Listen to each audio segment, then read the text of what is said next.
Welcome back Welcome back, Ray. Day. Woo! Woo! All right. So today we are going to be talking about a few different things. We're talking about how SEL, our social emotional learning, is connected to a bunch of different things. More specifically, we're going to be talking about how it is connected to building an inclusive classroom. So that is very important, especially with the younger ones. A good way that SEL can build connections in inclusive classrooms is just it helps the kids build empathy, and it really helps them with their problem solvings in the classroom with each other and also out of the classroom, and helps the classroom move more smoothly. Yeah, I completely agree. I think that it definitely helps them. It helps the classroom move smoothly. It's really great. Something else that I was thinking is that it helps build relationship skills in the classroom, not just between student and teacher, but also between the students.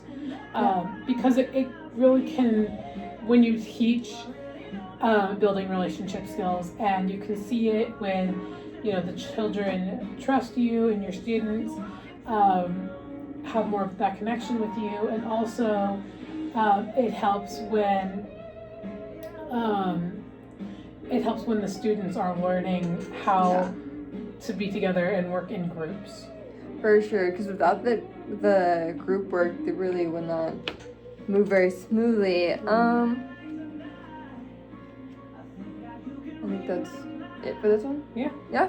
Oh, I guess it also does help with their social emotional learning, and I guess that's about it. Yeah. Okay, number 2. Question 2.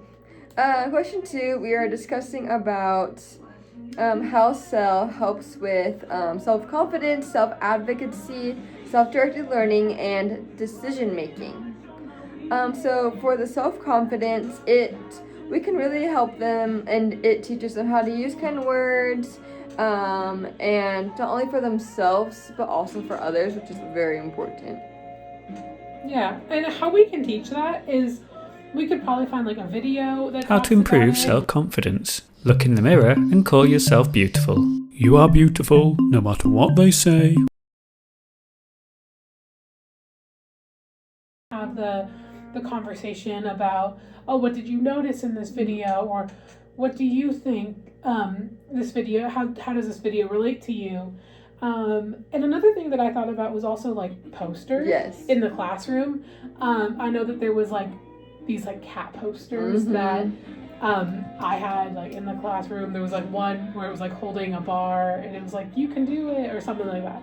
Really that it's just a visual representation that they walk into every day. Yeah. And it shows them the confidence. Yeah, and always just constantly saying, you got this, or kind of building them up and never tearing them down is a big part of their self-confidence and learning that. And so if they see you and others being kind and being confident in the things that they do, then they'll be more encouraged to be more self-confident in themselves. Yeah.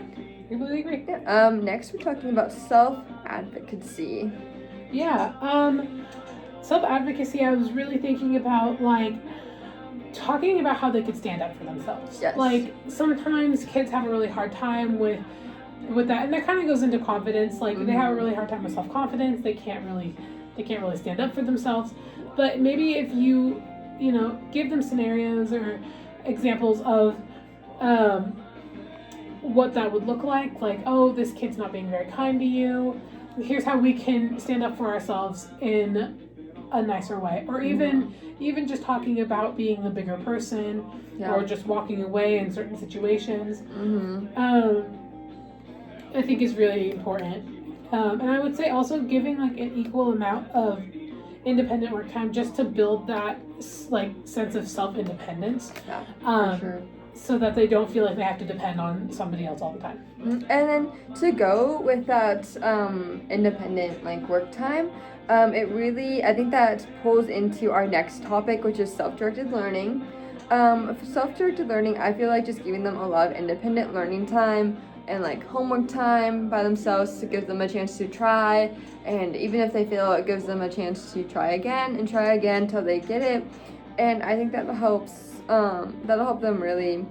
That also help them be more confident in themselves when they find out that they can do it and they can do it more. And so, yeah. I'd say for the self-directed learning as well, giving work that has something to do with them Yeah. and something they like. Sometimes, at the start of the year, I've definitely seen, like, when I was growing up, it was a lot of, we would get these sheets of, what's your name, what's your favorite color, what's your favorite movie, Get to know me. get to know me sheets, yeah, and it was really important, and like I really made me feel independent in that too. Yeah, get to know me sheets are really nice, and as students will really like and will want to do stuff more on their own when they realize that they have learning activities that do with things that they enjoy. So that's a really big one. And now the last one for our question 2, our decision making. Yeah. I think with decision making, you can find a lot of different things, movies, cartoons, videos. You can find a lot of decision making activities. Yeah, for sure. Or I was also thinking about playing games like this or that, or like the Four Corners game that Four we played in Corners class. was really good. It was really good for decision making and building that thought process. And I was thinking, like, if my students were to play this, that would be a good way, especially if they're younger students, to build that decision making process. Yeah, for sure. And there's lots of like PBS videos and just other videos on YouTube that are really helpful that I remember growing up that really taught me, like Curious George and that kind of stuff that were really good for decision making. So, yeah. Yeah, perfect. All right, I think that's all. Yeah. Cut.